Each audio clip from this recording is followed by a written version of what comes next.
What the? A mod you could probably get that would make mining less tedious is the VeinMiner mod. You should check it out. No, I'm fine. Thank you though.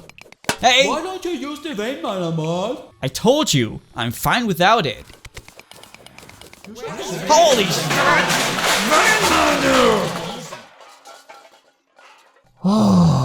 Okay, fine. Hello everyone, this is Biome and welcome back to episode 3 of this Let's Play the Calamity Mod Season 2. So, let's welcome the VeinMiner mod to the mix. Another quality of life mod. How does it work?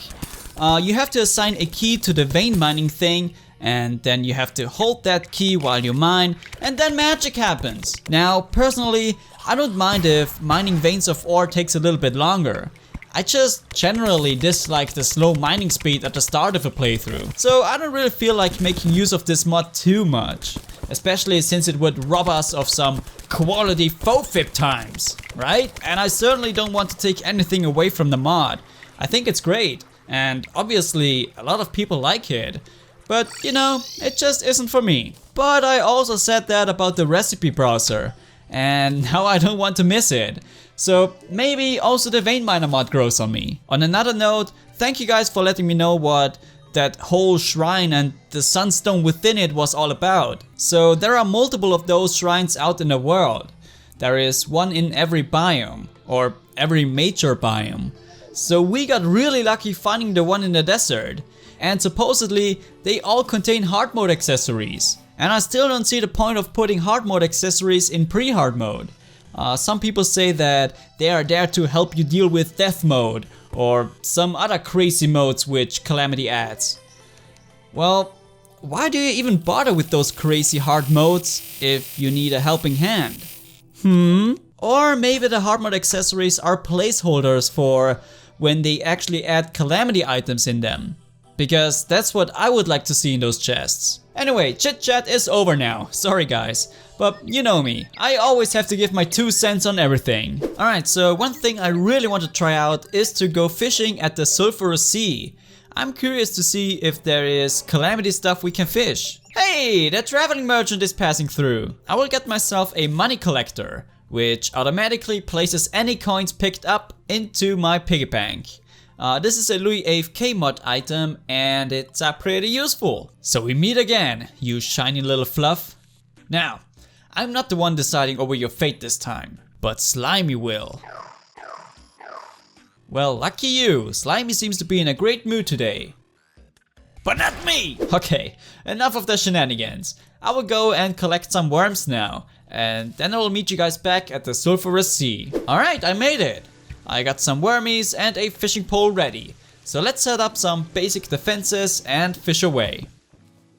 Hey, we got plenty mush. Can't be placed. Alright, so it's a building block, which we can't break now. God damn it. Are you kidding me? It's literally just plenty mush. Alluring bait. Wait, is that actually something new? Oh, it is. 30% increased fishing power during the day, 45% increased fishing power during the night, and 60% increased fishing power during a solar eclipse. That's pretty good. Maybe a tad too good, but I don't mind, it's just making fishing a little bit easier. Abyssal Amulet. Sounds like another accessory. Attacks inflict a crushed depth debuff. While in the abyss you gain 10% increased max life. Sounds good. And it's also a material, Luminous Amulet. Well, we need stuff that I've not seen so far. And this amulet would also lower the darkness effect of the abyss. So we probably most likely want to make this for future abyss explorations. Alright, I think I've had enough. I only got some more alluring baits, so I'm not sure if there's any more Calamity stuff we can fish. And if there is, I'm sure you guys will point that out to me anyway. And we also got some sailfish boots. Not as satisfying as Hermes boots, I have to admit, but they will do the job just fine. Some comments from last episode also asked what kind of player health bar I use. This is the Unleveled mod and you can use different styles of... You did not just crash on me. Are you kidding me? That's what I get from reacting to your comments, trying to be nice. This crash is on you guys. So I'm back, I lost a bit of progress. The game seemed to have autosaved at some point during our fishing session. So we lost all of the Calamity accessories we fished. But anyway, let's try to check out the Unleveled mod stuff again. For some reason, none of the buttons react to my clicks. The save button works. Oh, now it works again. That was weird. Why couldn't I click on the buttons before? So anyway, you can choose between a lot of custom and iconic health bars. As you can see, there are some really cool ones in here. But the one I like the most is the L-Sword one. I like the simplistic style of it. And it's also easy to crop out for editing purposes. You can also move the health bar around. So if you wanted to, you could place it right above your character, for example. And if you wanted to, you could also add HP bars for regular enemies. I feel like I'm turning this into a mod spotlight. I'm sorry, let's get back to the Calamity mod and to dealing with this blood moon. So we get blood orbs during a blood moon, which can be dropped from, I wanna say, any monster during the blood moon? Maybe, I'm probably wrong. And those blood orbs are extremely useful since you can make any buff potions with it. But you would probably run out of blood orbs really quick. Finally, this is over. I think this was my third blood moon already, and the other two happened off camera. But anyway, I kind of want to get my elevator build now. I've been putting that off for quite some time. And while we're at it, we might come across a glowing mushroom biome, which would be great since we have to fight the next boss there. Oh, well, I almost forgot about you. You feel an evil presence watching you. Well then, let's get back up and do some basic preparations for the fight against the Eye of Cthulhu. I'm already really excited to see how the Revengeance mode changes this boss. Well, it's not going to be completely different. If I had to guess, then the Eye probably charges sooner now. And maybe faster and maybe longer. We will see. Alright, we made it. So let's see how this fight goes.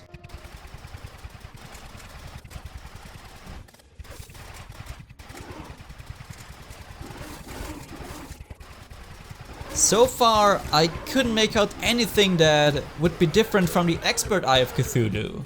And we should also go into Rage mode.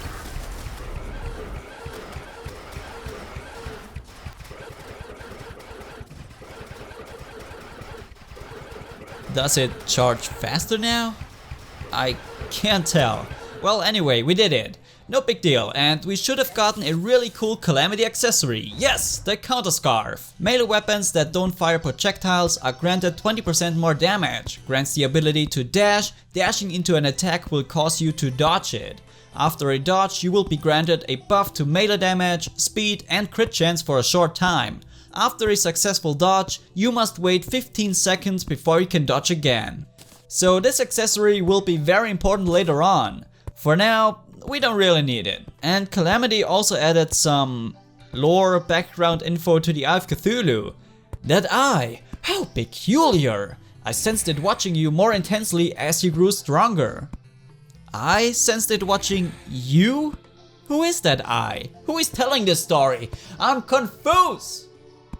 Or maybe I'm just trying to look too much into it, I don't know. But we got another trophy to put up here. Well, it's not really a trophy, but you know what I mean. And I plan on adding another one today. But before we attempt to fight the next boss, I want to max out my health first. So I'll be going on a little farming trip now. Oh, well, would you have a look at that? This jellyfish had the kindness to drop his jelly. Not really what we need right now, but it's a material and it will be important later on. And why not, let's also break the first shadow orb so that we get a musket. No way! What? That's somewhat lucky, I guess. I mean, the corruption is not that big of a biome, so the chances of finding the corruption shrine are actually decent. And we got the putrid scent, which is an underwhelming hard mode accessory. Not that I care a whole lot about this, since I'm not going to use it in pre-hard mode anyway, But yeah, just saying it's not that good of an accessory in general. But it is really exciting that we found another one of those shrines. Alright, I finally made it to hell. I really want to grab some fire blossoms now, so that we can make a few gravitation potions. And with those gravitation potions, I want to grab all of the life crystals that are hidden inside of some of those planetoids. There are quite a few life crystals we can get from that. And then I hope to have my life finally maxed out. Sure, I will gladly take your Outlawed O sword. Is that the same sword we looked for way too long in the first season? That would be funny, but at the same time, not funny at all.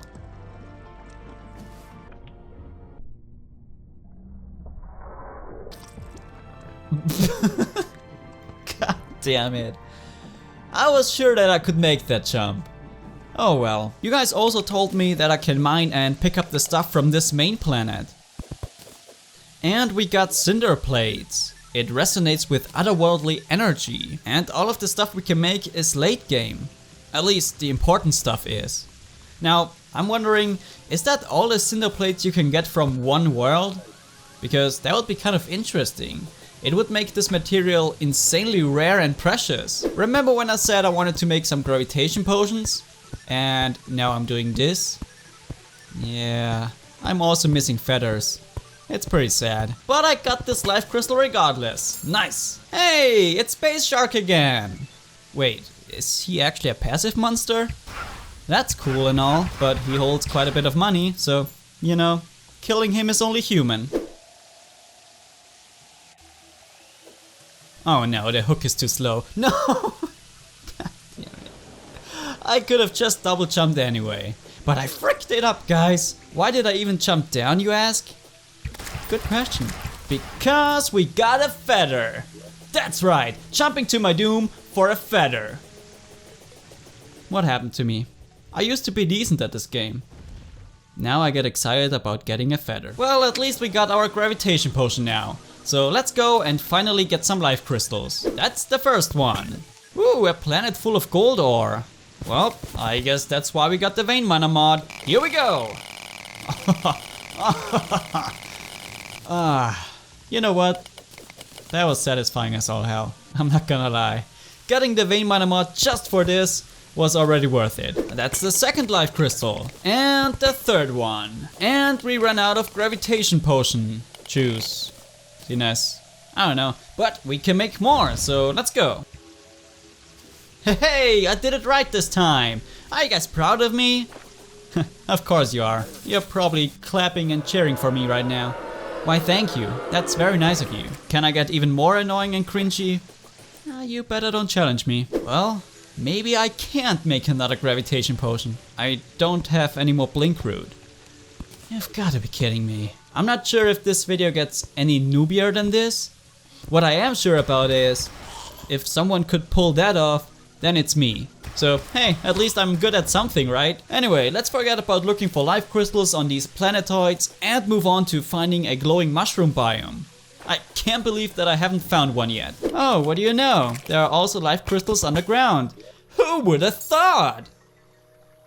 Alright, do what you gotta do, guys. I'm not holding you back. All I'm going to say is... Oh, I see blue light. Wait a minute. This gotta be the glowing mushroom shrine, right? What? What is this insane luck? Oh, thanks for a carapace, Mr. Crawdad. Yeah, we will need this item later on too. But dude, this is definitely one of the rarer shrines, right? Let's have a look inside now. The Papyrus Scarab. Yeah, this is definitely a big one for summoners. I think we should go for summoner next. But I got a question. Why did the shrine spawn here? I mean, I don't know about you guys, but I don't see a glowing mushroom biome anywhere around here. Yeah, this sums up my luck with RNG perfectly. I find something rare that I don't need, but I can't find something that is relatively common, which I do need. Like a glowing mushroom biome. At least we have maxed out our life now, which is like the first good news in this video. I see blue lights again, but I think it's just a jellyfish. Jesus Christ, come on game. I'm pretty sure I don't ask for too much. Oh my god, yes! Finally we found a glowing mushroom biome. I actually had to quit last time because I got so frustrated looking for one. It's a very small biome though, but it will do the job. So I will go ahead and dig some of the mud out and flatten the whole area. And also a goblin army showed up while I was digging. So I will also have to take care of these guys really quick. We got a war blade. That sounds like it would be a calamity sword. Yep, 33 melee damage. Ooh, the range on it is really short though.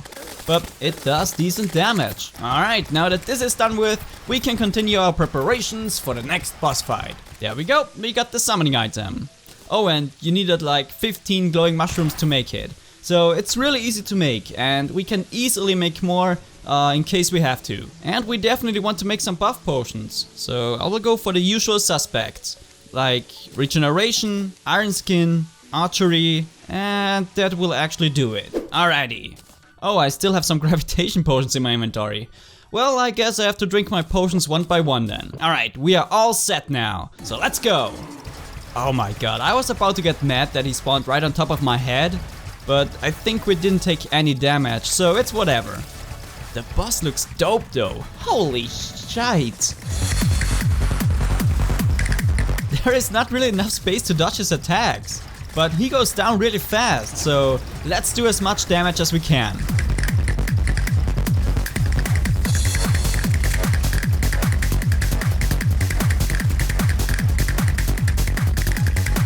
And there we go! That wasn't too bad. A very hectic fight though, very busy fight. But definitely fun. He reminded me a lot of the golem fight. Which sounds kind of bad hearing that from me, since I'm not really a fan of the golem fight. But I think it suits an early game boss really well, and the sprite and animation were just delicious to look at. That was a weird choice of words, but yeah, you know what I mean. He looks incredibly awesome. And of course, also this boss dropped a little description, or story, or lore, or whatever you wanna call it. Crabulon, a crab and its mushrooms, a love story. It's interesting how creatures can adapt given certain circumstances. I have nothing to say to this. What the hell? Alright, let's open up the treasure bag and hope for cool and interesting items. We got mushroom grass seeds. Very interesting. Then we got the regular expert item, the fungal clump. Summons a fungal clump to fight for you. The clump latches onto enemies and steals their life for you. Whoa, that sounds pretty OP, and it's also a material for something. It looks really good, but also weird. Huh. And it's a material for this. Well, I guess we won't be making this anytime soon. And we also got a Revengeance drop, the Mushroom Plasma Root. Permanently makes Rage Mode do 20% more damage, 80% in Death Mode. I don't know if this would be worth to equip. Oh, it's a consumable item. Whoopsies, my bad. Well, in this case, it's a truly great upgrade we got there. Sweet. But that's going to do it for this episode, ladies and gentlemen. So, I hope you guys have enjoyed watching me truly derping around this time. And as always, thank you guys so much for watching. Have a sweet day and stay awesome!